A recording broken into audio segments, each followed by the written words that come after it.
Go to ebird.org/India and click on the Explore option at the top.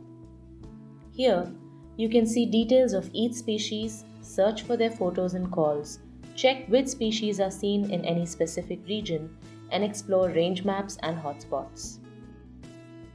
Click on Species Maps. This tool allows you to explore the range of any bird species in the world. Enter the name of a bird to see where that bird species has been reported from. Let's check where the common myna is seen.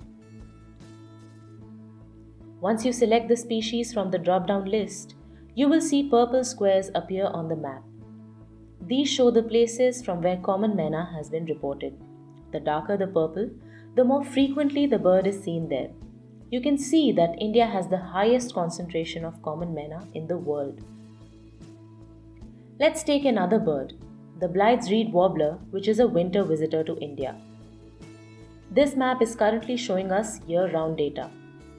You can adjust the date range to see the presence of this bird in an area at different times of the year. Let's check the map for June by changing the date here. In India, the Blythe's reed warbler is not seen during this period, since they are all in either Europe or Central Asia.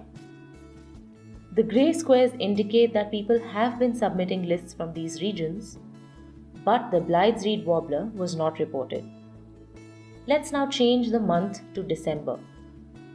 You can now see that the entire population of Blythe's reed warblers is inside the Indian subcontinent. In this way, you can explore the summer and winter locations of migratory birds. You can also zoom into any specific place you want to explore by entering its name here and check where and when this bird was seen.